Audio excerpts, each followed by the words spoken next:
I make a motion we accept February minutes. I'll second. All those in favor? Aye. All right, let's see any questions on it. All those in favor? Aye. Opposed? Old business. Our solicitor is doing something. Good goodness. You making copies of something? No idea. Here he comes.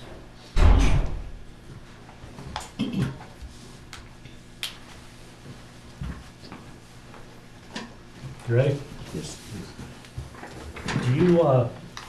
Would you mind if we go through the Harris thing first? No, I'd prefer that, and then we can add And the we other can- stuff as new business, just discussion. Okay.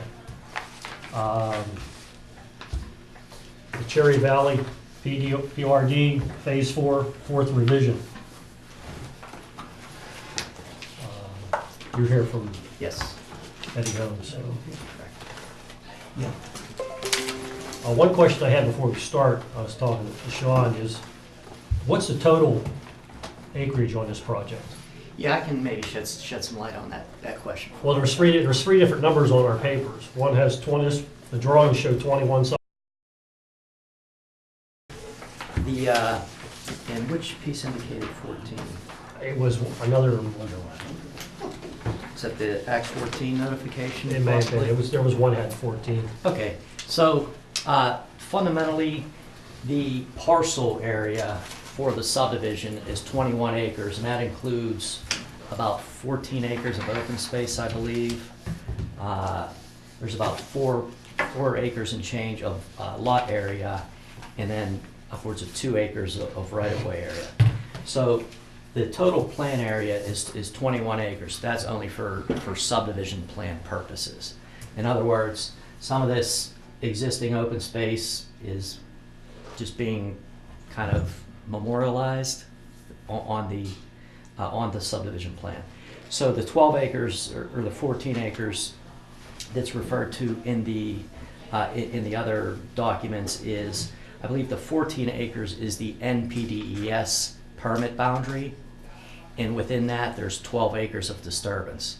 So the permit boundary is only the area that's being disturbed. So all this open space out in here is not included in that called NPDES document area.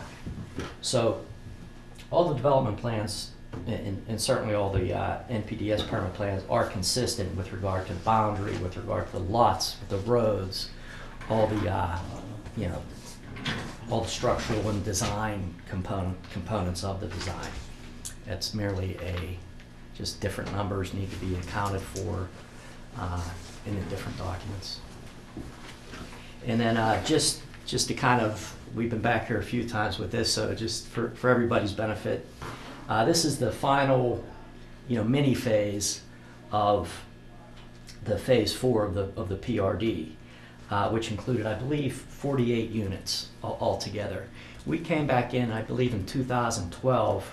Well, let me go back even further. This was developed or approved back in 2006, 2007, was before my time, for duplexes. Alex Paris built a couple duplex buildings, and then the 07, 08 kind of market went south, so it sat for a while. The developer brought in Eddie Holmes, and we came back, and I think it was around 2011, 2012, and had basically the duplexes separated into single family units, which is being constructed right now. And rather than just do everything in one phase, it was kind of let's see how the market is for this product. So they took down, I think, maybe 12 to 15 lots, then another 10 or so, and it was kind of, the development was just kind of keeping out ahead of the building construction. Well, here we are, things are going well out there. We're looking to kind of finish this phase. So everything with going back to the original PRD approval, the the density is consistent with what was originally approved and then subsequently reapproved in, 2011, 2012. This is again the fourth revision. We came in with a revised, which was again 12 or so units, second revision, third revision. And here, so I would say every other year, I think we've been back here with, but that being said, we're back here because things are going well and looking to finish out this phase of development. If you have any more questions for me? You're gonna address all the things for Leonard Smith that they required? Yes, we had the review letter, had a brief conversation with Sean this afternoon. I think definitely don't see any issues addressing those. One question that I have, and I'm not sure if it's gonna be meaningly or not, the existing cul-de-sac, Yes. the story back whenever that was put in was to separate this parcel from this parcel. Right. Now, is the township, you came here to have that done, to put a cul-de-sac there at one time. Now, what I'm concerned about is these people gonna be happy with this open road now again? Right, it's my understanding that this was done, I don't know if it was at the request of the township, but between Alex Paris's group and the township, thought it would be prudent to connect up the roads, which I don't disagree with from an engineering standpoint, from a public safety standpoint, mail delivery, trash pickup, school buses. So that's my understanding. That was the impetus for connecting that up. I had thought that residents of the community came up and didn't want to have the higher priced homes with lower priced homes. That's why Paris agreed to put a cul-de-sac in there. Mhm. And I don't know if that's legal or not, just to eliminate that. Yeah, you're on the right track. Was there an agreement the first time through with the homeowners association? And I don't know where we stand on that, whether we just make them say to our motion, that if we decide to say yes to this, we're just saying yes, but they still have a legal obligation if they made an agreement with the landowners not to connect these roads. That's right, that wouldn't be our business and ours theirs. Okay. That they had to Whether or come up, not that exists or not, I don't know. that they had to come up here and get approval from the township to do that. It was a change. There was a plan approval between the township and them that had the cul-de-sac and then has the connection road. Right. Um, So what we're asking, it's not coming back to us if something does exist that way. They would have to, I mean, our Take application them- is between the applicant and us. If they have some legal obligation or not between them and the homeowners association, it would impede or not the plan that they're presenting to us. That's a matter between the homeowners association and the developer. very good. I have one more. You guys have any talk about having another access out of this plan yet? I mean, that was back in the beginning, one of the issues when they first started this, about having because there's only one way in, Right. one way out. Right, and this phase was, it essentially follows that original phase 5, which you see a stub road here for. That would connect down to, is it Cliff Road? Is it? That's it, yeah, that's it. Ridge or That cliff. little gravel road that runs out the side by the covered bridge. No, I think the covered bridge is the other direction. I can get you. I mean, it would just be nice if they had some sort of access to, somebody had to get in there or out of there. You speaking of emergency access? Yes. Not, Well- not necessarily public street Right, no, access. if they had just had another, Yeah, and just for what it's worth, I do know about a year or so ago, and even before my involvement in it, there was some interaction about an escape hatch, an emergency access. About a year ago in the summer, we had some conversations with it, and I do believe, and you may not be aware or not, but I do believe that the manager has, within the last month or so, renewed conversations with the developer about exploring that. I just think there's enough Emergency people down there now that route. there's something should be done if something would happen. Yeah, their boundary, their property boundary carries them all the way up to the Ridge Road, so that's where it's gonna go. Yeah. Is that where they were talking about, the one I'm speaking about? Or were- I'm not, I couldn't, Yeah, and in all fairness to the That's gentleman, he that. may not be aware, but there were, and I believe, and I'll check with Aaron, renewed conversations about a specific area they were talking about during an emergency. Now, that may have proceeded when they decided to undo the cul-de-sac and do the other things. I don't know whether they're related or not. So this setup that we're doing now, because you're ending with this corner lot here, so you're basically saying there is no longer a need for cul-de-sac in any direction. And this loops back around according to what the original drawing was gonna say. correct. Correct, this loops all the way down back to the lake where Summer Drive, I believe, comes up. That cul-de-sac, that temporary, And they it have comes, yeah, it comes it. up that way, Yeah, and then this loops back Right. down the lakeside, okay, the other cul-de-sacs here. right. And I believe Ridge is an improved road, right? I don't think It's that's. a township road. Yeah. And that's where this is heading to.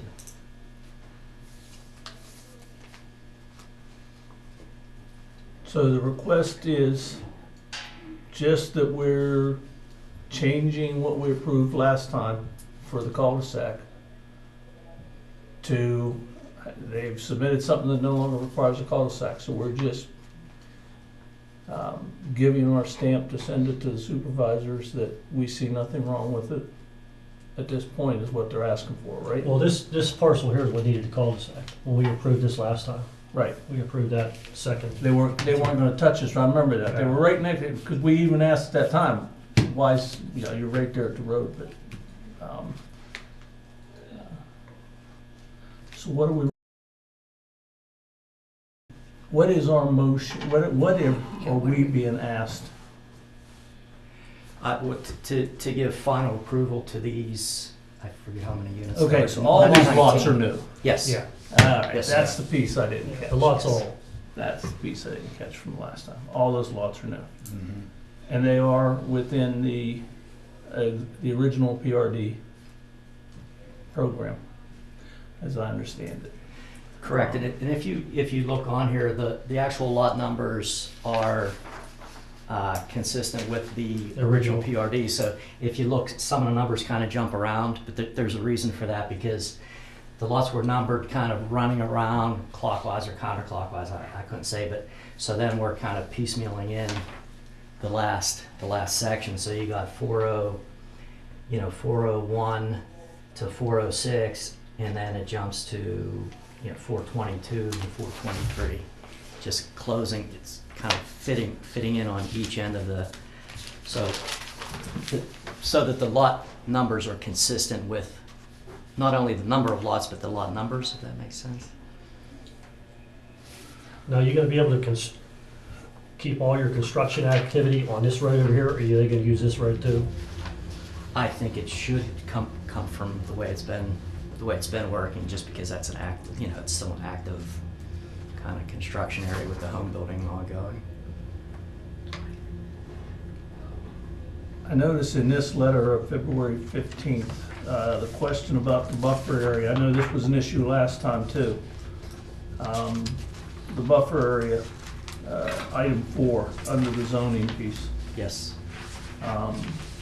It's not been shown on the southern property line if existing vegetation is to be used, a notation stating should be added. What's the status on that? We will provide the required buffer, whether it's in the form of existing vegetation remain. And I'm glad that the engineer caught that. I was not aware that there were two different zoned districts. So this would be the southern boundary here. At the tightest point, there's probably 80 feet of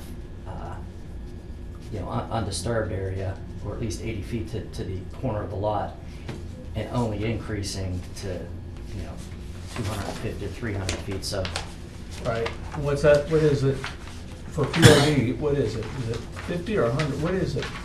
well, there's a 50-foot setback requirement. Okay, I'm not sure what the buffer exactly is, but I'm sure that is going to far exceed the required buffer.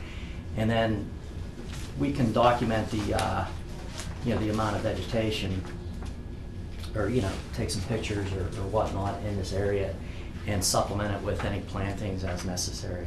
We're not opposed to planting trees. You say that's gonna be, you're gonna start the top of that slope 80 feet from the property line? Won't be just start, you say you're gonna have 80 feet from here? Yeah, I'm eyeballing, yeah, from the corner Well, of here's this your lot con, to the it's property. showing, you know, according to this, it's 1 inch to 40 feet.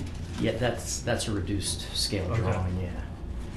So, that corner here, we will see to it that it meets the buffer yard B requirements, whether it be by existing vegetation remain, and/or supplementing it with plantings as necessary.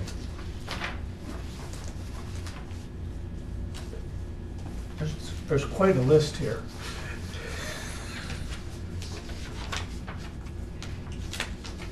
Yeah, a lot of, you know, what I would call administrative type things, bonding, some reports, the NPDES, a couple certifications on the subdivision plans, giving your certification. But I think, and I don't want to speak for your engineer, but I don't see any of these materially affecting the design.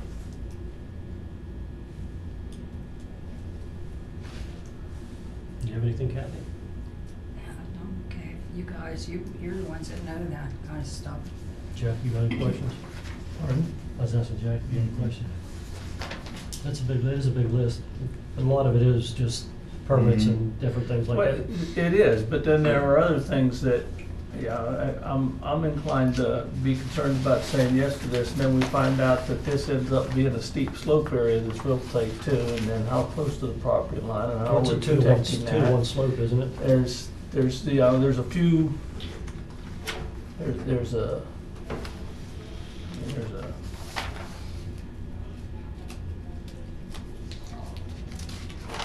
Well, part of this lot is probably gonna be in the slope. This whole Right. backside is gonna be in the slope, so the house is gonna be up here. I don't disagree with you. Just, Yeah, I understand there's a,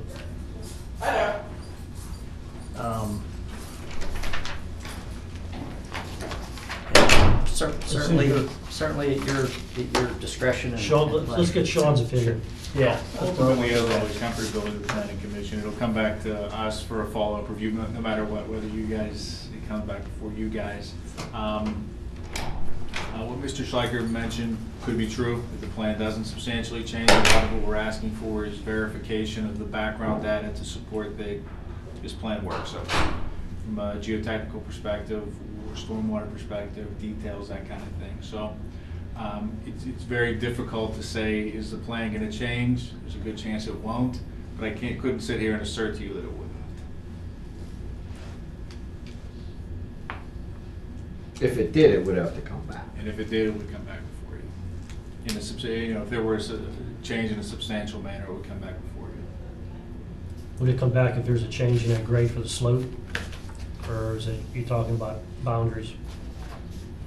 Well, the boundaries are what they are, basically.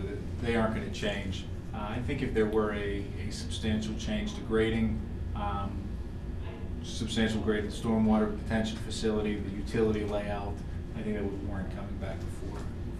I know they don't have the setback on here, especially that boundary line one that we ran into the last time when it came through as a cul-de-sac deal. Did you have a chance to measure it, to scale it, to see whether or not it fits or not? From his plans, I mean, in the field, obviously, no. But yes, all of the comments we have, I believe to be in the letter. Okay, If it's not in the letter, we believe it to be addressed. okay.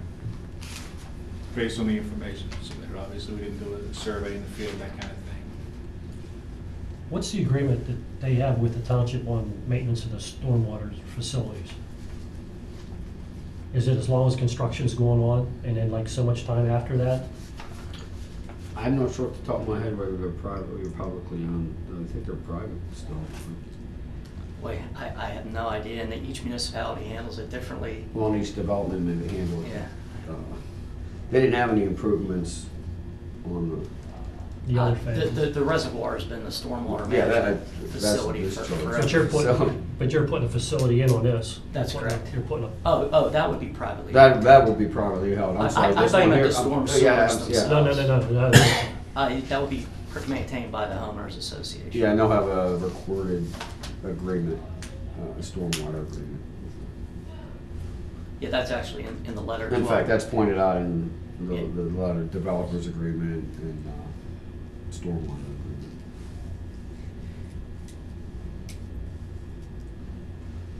Well, Tom, I got an easy one for you. Did they call you to start, to initiate the preparation of the development agreement?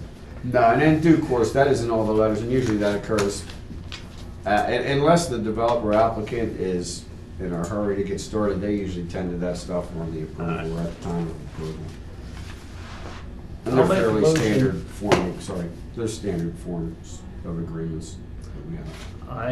I make a motion that we send it to supervisors with a green light, provided that all the items on this list are dealt with to the satisfaction of the township engineer.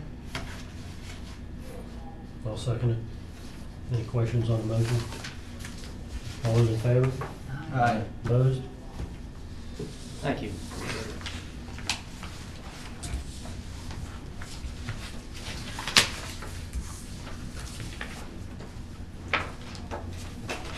Trying to make these easier.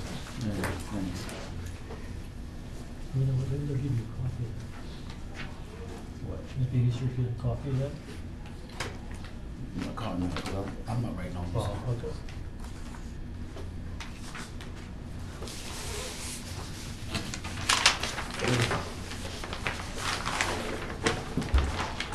Next, we'd like to talk about, that's all you have, right? Sean, do you have anything else for us? No. Okay. You want to do the Liberty sign? The what? The Liberty? We already did that. Oh, you, I'm sorry. That's That's last week's. That's Oh, I last beg your month. pardon, that's a minute. That's what we did last month. All we have is the amendment to the other new business that I have. You don't have any other, you don't have anything else, do you, Bill? Bill, you don't have anything else for us in new business? I bet, no, so I thought that was the agenda. That's, I got caught on that too. Pass that down.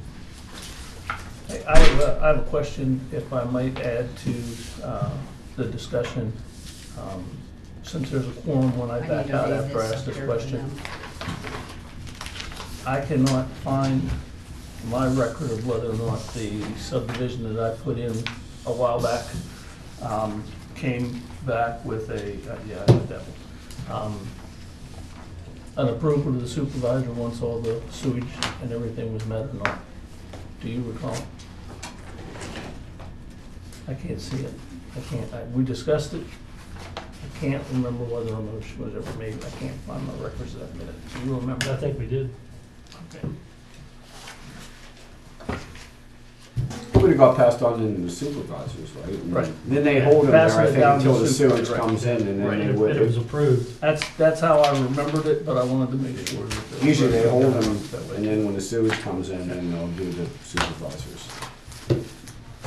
Two other matters of new business, if I could bring up before you, and at the chair's suggestion, and we had talked previously, and it's nice that Sean's here. There are ways to maybe make a couple of things simpler procedurally for folks that are doing simple subdivisions, consolidations, and things of that nature. I think we're looking towards next year, budget-wise, of doing more of a kind of a periodic review and update with Sean's office as the overall ordinance. I don't know that they budgeted for that this year. But in the meantime, there are things you can do to kind of simplify a couple procedures. We've got a couple of samples, and Sean's familiar with a couple of them, and I have here just got no magic. There's one from Moon Township, and we've got one from Collier Township, and also in Hampton Township, and they handle it a couple different ways.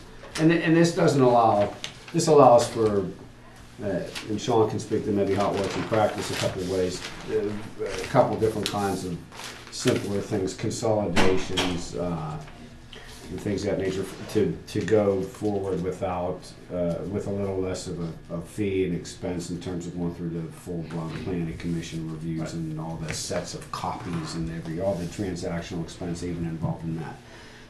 And you can take these home and look at them, and I'll scan them on, or make recommendations next month if you want to or whatnot. But for example, Moon Township, they do a kind of a administration / supervisors. They kind of skip the planning commission process for things like lot revisions, easements and consolidations, interior.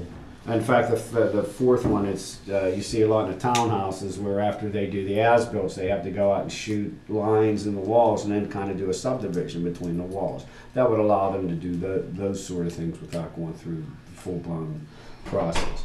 Like I said, in Moon Township, they go, the administration, they call it the planning director, the zoning officer, or planning director in combination. They don't mention the engineer in Moon Township, and implicitly they're involved. And then it goes just between those two, actually, totally, and then Board of Supervisors signs off on it. In Collier, it's totally administrative. It actually, and in Hampton as well, they have a little hybrid, but those are both administrative. They actually don't go before any technically before the board.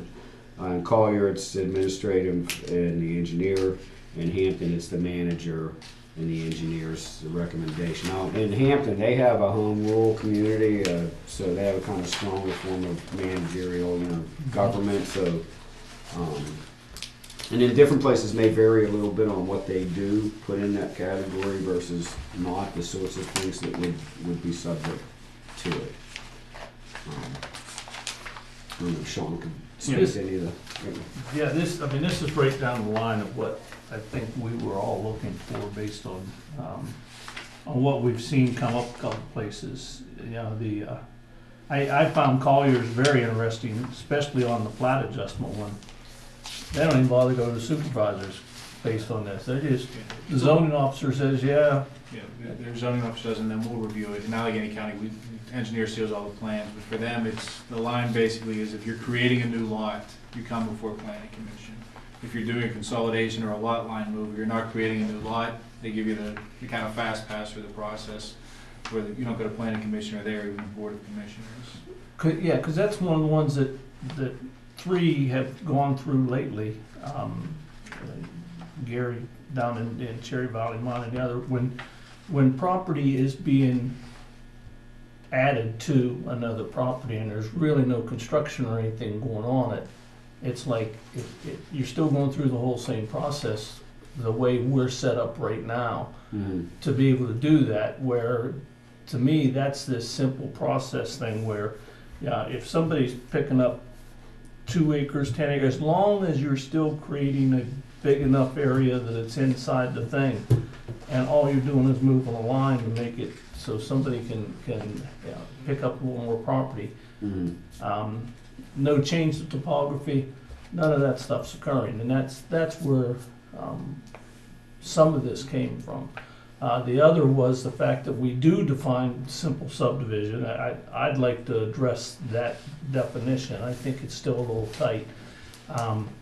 We do define simple subdivision, but then when we get into the actual process of what's required for a subdivision, there's no breakout there. There's nothing that says, you're stuck with the same thing the PRDs have to do based on the way it's written right now. That's one of the questions we had, and Tom, one of the reasons we wanted you here was, is it simpler to change that document, or is it simpler to set up an administrative control to put so that when the plat comes in and you're saying it's a simple subdivision, that it just has the list of, hey, I would like a waiver against having to, is waiver the right word, against having to supply these pieces of information. Oh, well, I think we have to change the ordinance one way or the other. Like, even to do a streamlined procedure, the procedures are in the ordinance. So we would have to, it's a simpler amendment. And maybe Sean might, if I understand the second question, changing the procedural rules versus the definition. I think the definition of simple subdivision kind of has impact beyond your procedures, I think, that may have unintended consequences, like as far as what the submissions are and the things you have to do. And that's why we use the everyday speak of simple subdivision to mean it, to be what we all think it means, but there's a specific window it fits in. I think that's why Colliers actually calls it plat adjustment, because Right. as we speak as human beings, nobody ever says plat adjustment, we say simple subdivision, so you don't have that line blurred. But I think it's a matter of nomenclature, really, and to the effect of a waiver or waiving certain requirements. I think an easy way to do it is just, I mean, you do have to change the saldo, but there's a section in there that lists the requirements for a, whatever we call it, simple subdivision or plat adjustments. Nobody's waived from anything, but when the application comes in, Bill can look at it and say, hey, this fits in this box. This is a plat adjustment, simple subdivision plan. Here's the process for it. And these are the separate rules for this one. And then maybe the easy definition you change is you just make a new definition called plat adjustment, and then you say, any of those other things that meets this shall be a plat adjustment, Correct. subject to the new section, and then you have the new section that tells you where you're allowed to go fast track. So you're saying you can't eliminate the 33 things that are required? Well, you don't want Basically. to, because you need them for the PRD. Well, yeah, but for simple subdivision. And that's the question I was asking. He's saying it would probably be better to make a whole new section, is what I'm hearing you say. What, of even Chris. the requirements of the submission requirements? Yeah, and Okay. that, It's clear, it may be a little bit more work up front, it's a bigger amendment to the ordinance, but in implementation, I think it makes it cleaner. yeah, it gives everybody a blueprint. And then if, maybe you guys wanna look and decide what we wanna do and include in the simple procedure. And then, cause based on that would be what you would want to do then to hone what the Yes. submission requirements are. And where you want to draw the line, what falls above and below the bar of, again, simple subdivision that's administrative, and then, you know, what's above the bar that comes before for you guys as planning commission. Now, is this a public hearing type thing we have to have? Eventually, yeah, we would, Okay. yeah. Yeah, if you come back, give us something, we'll do a draft, and then we'll just work it into, you have to do the public hearing amendment process. Well, Mr. Chairman, quite honestly, I'd like to look through some of these with some more time, along with what we have on our own, and bring this back around if you don't mind. Yeah, and that was the thought, just review it Yeah. and give you guys a chance to chew on it, because you have a lot of practical experience with how it works. Now, can we add, you know, I'm kind of ahead right here, where we talked about doing, and changing some other things in the, like the right of way of being, you know, whatever we're gonna put it, 35 feet, 50 feet, 100 feet, whatever. Can that be also brought into that same public hearing? Yeah, you know what, if you're looking through stuff, we're trying to stay focused on this, I think a larger change would be something we do in a bigger review process, but I know that's actually another, unrelated, but a kind of a specific kind of targeted thing. Yeah, there's nothing in our ordinance. If you guys right wanna now. make recommendations on that, we could actually, since we're going through the motions anyway, include something like that at the same time. We ran into something that might need to be explored, Bill, on that piece, just because I've been reading through it. Pennsylvania's driveway easement process and versus a right-of-way like we're asking for, I'm not sure that we're not gonna get into a issue if we insist upon the 50-foot every time based on the way this looks. I'm trying to understand, because I just happen to have been reading through that whole driveway easement process for another reason on that property. And I'm not sure,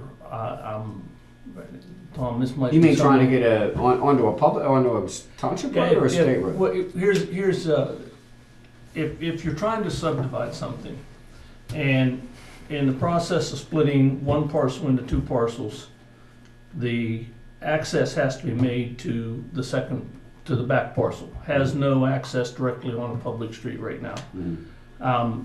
The documentation, everything I'm finding for the ability for landowner A to grant driveway easement to landowner B is not something that appears to fall within what our ordinance says there has to be a road. And I'm trying to understand how, if we're saying it has to be a road, thus we're saying it has to be 35 or 50 feet, versus being a driveway easement, which is a legal document in Pennsylvania that one landowner can grant to another landowner. Yeah, as far, in terms of the easement through the property, and I don't know if there was anything in our soil that it specifies the minimum width of a driveway entrance. It And was. I don't think there's anything in the, We have been, there has been a long-standing tradition of saying that we expect that to be a 50-foot easement right away when we get it on, when we see it on the plot plan. And I'm trying to understand if the process of why we are, well, number one, can we be demanding that anytime that happens?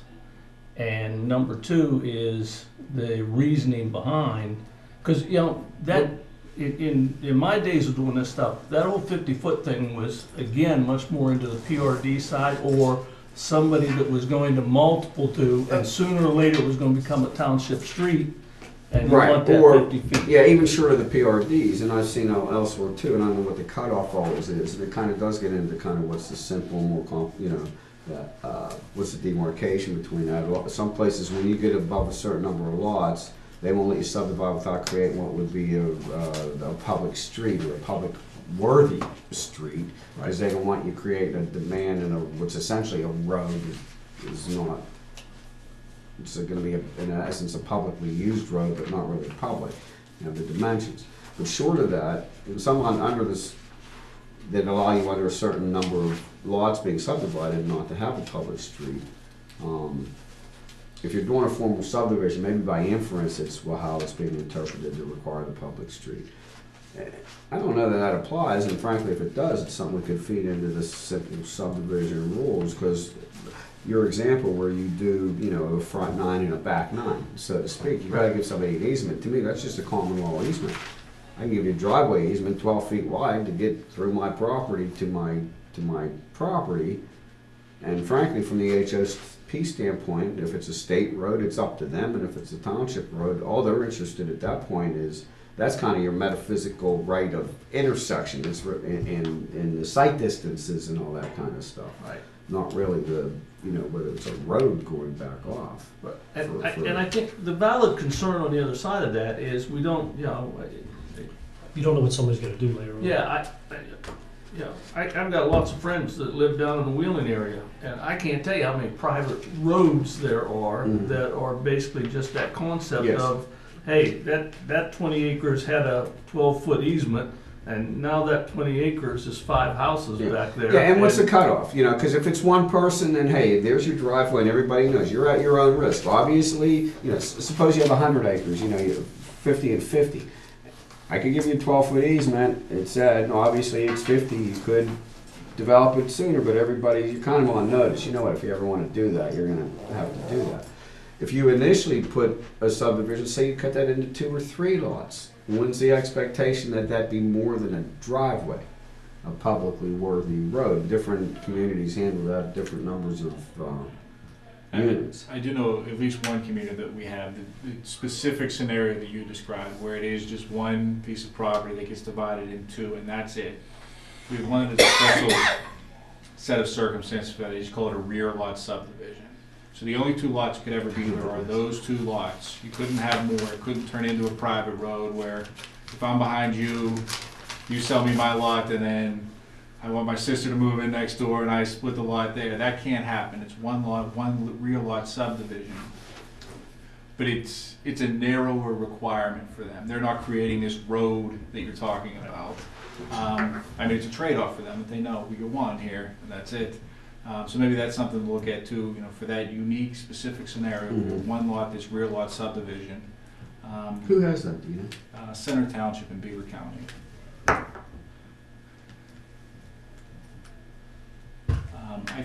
Off the top of my head, I forget whether theirs calls for an easement or whether it creates essentially a flag lot, a flagpole that comes up.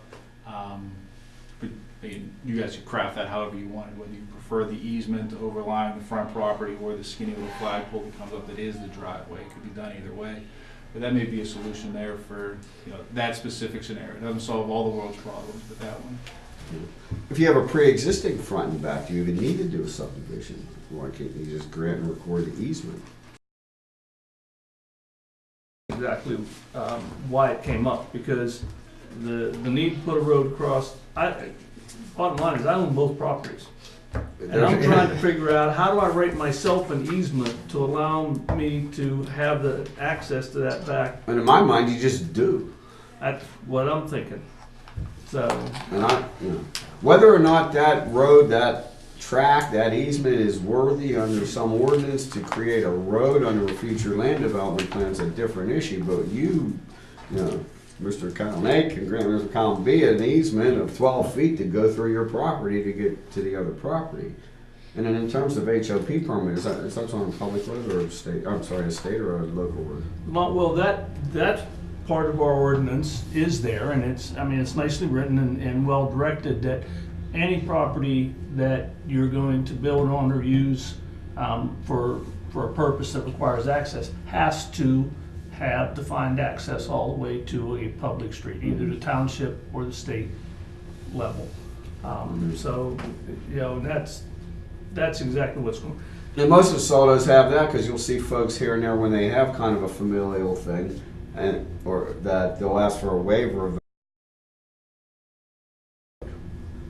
And those are often granted, but then what happens is 20 years later, when nobody's related anymore or whatever, that's when the same thing with these simple subdivision roads become basically a de facto neighborhood with a private street. And again, in defense of the other side, we've actually had a case here where there is a private drive access, and then another property was put off, and now that property is going to that private drive access. So you get into this dilemma of, well, how many times did that happen before you really don't have the access you should have for the fire department or any of the EMS or anybody else, because everybody's still driving down And that then old folks squabble farm about who's driveway to responsible get for there. maintaining it. And Yeah, so that's, it's not we throw roads around, like you say, like simple subdivision, but it's quite often not always simple as it goes on, so. Well, I appreciate the. yes, if you want to chew on that, maybe we could get the definitions of that front lot, that rear lot. Any other questions? Well, I- Jack? Kathy? We're just tabling this and continuing. Yeah. Yeah, just Table that for next discuss meeting. it. There was one other item I wanted to Go ahead. bring before the board. I'll pass out a couple of tantrums for you.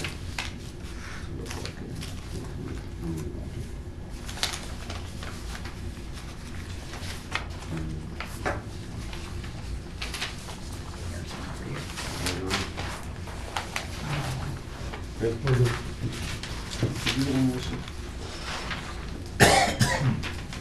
This concerns the Village Green, former Village Green golf course parcel. And a contingent lessee has requested a zoning map change on there. And the manager and Bill, the zoning officer, and we met with them, and actually previously the engineer met with them as well.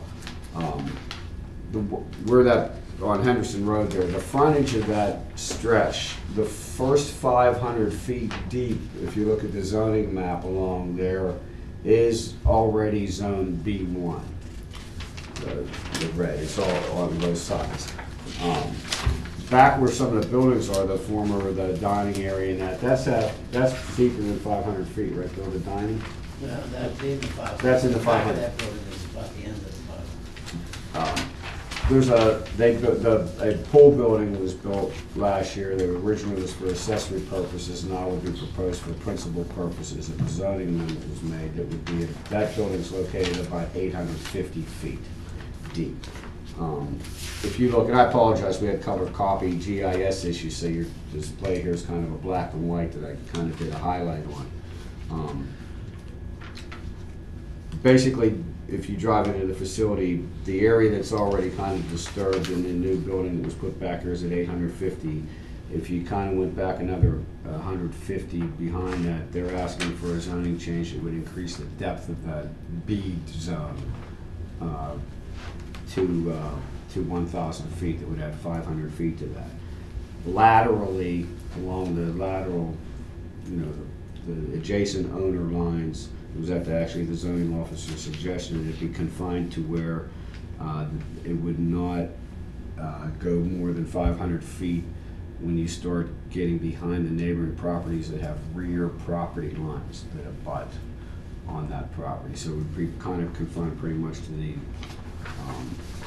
already disturbed area, that's kind of the driveway area, the driveway area, onto those parcel lines. There's three ways that one can achieve a zoning amendment. The board of supervisors can recommend one, send it to the planning commission. The planning commission, as you often do, thinks of ones or does an overall change, and we emanate them from here. The third way that's not so common is a private property owner can actually file petitions seeking to have an amendment done. That's what they've done in this case.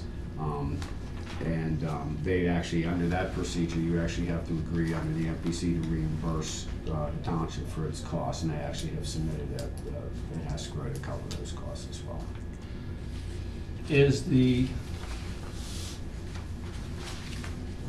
Do we know that the material existing on site and the functions occurring on site at this time are within the B1 requirements?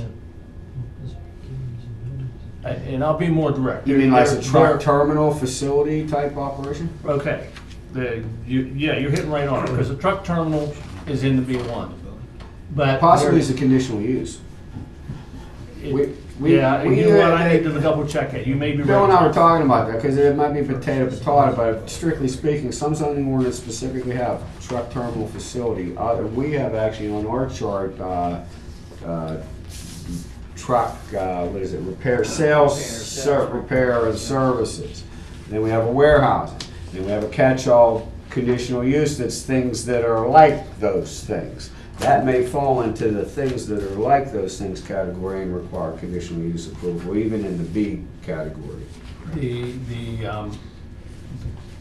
The big question that I have is, what is being stored in those containers, and does it fit within the B1 even as a possible conditional use? Well, my understanding is that that facility is being used for the transport of those, not any storage, other than in the course of transporting things. So everything. It that wouldn't be comes- within the zoning approval to what the matters are that are being transported in the trucks, other than if there's some regulatory rules regarding that are kind of upstream from us governmental. So in other words, they're not allowed to leave them lay on the ground, sit on the ground for a period of time? They have to be on the truck all the time, is that what you're saying? You mean materials that are being shipped? Just like, you're talking about hard materials? I think Roll-off- maybe talking about roll-off fluids or containers. something. Sorry? Roll-off containers that are sitting up on a hill. What's in the roll-off They containers? don't look empty, and they don't look like they're in transport. Okay. What is actually being asked here is a zoning change to general B wouldn't have anything to do with this specific activity. So whether something like that was or was not, and Bill and I can talk about what that activity is or not, is coming to my attention. Do we have to act on this now? Because it No, wasn't. you actually don't. You can do what, I would suggest two actions that you would take. One is to recommend a public hearing be held on the zoning amendment. Certainly I would recommend you do that so we can move the ball forward, schedule a hearing. If you felt in a position to do so, you can make a recommendation regarding the zoning change, or if you felt otherwise, you could actually just make a motion to table your ultimate recommendation on this, because you'll have an opportunity in April, prior to the hearing on this, to make a recommendation substantively. Under the MPC, we have to send it to the county planning agency for their comment. That has to be at least 30 days before the public hearing would be held. So the public hearing, I would envision, would be held until April in any event. Well, I'll easily make the motion that we request a public hearing I'll for second that. this process. Any questions on the motion? All those in favor? Aye. Opposed? And that'll be scheduled before the Board of Supervisors. And hopefully your recommendation would, and it will schedule so it would happen, I assume we'll just do it in April at the April board meeting. And then, well, tabling doesn't require a motion, so we can just, that's up to. You could make a motion to table the recommendation, the substantive recommendation itself. Okay, I'll make that motion. Are we doing that? Kathy? Kathy's making a motion to table. I'll second it. So is this still a motion? Huh? What's that? Is Gary still a motion or is that public hearing? He's got voted. His passed. His passed, on having the public hearing. Okay. We're recommending a public hearing to the Right. supervisor. To be scheduled by the Okay. supervisors. Right, right. Okay. Kathy, the motion we table any decision of ours on it until after we hear what the supervisor has to say. I like that idea. Who seconded?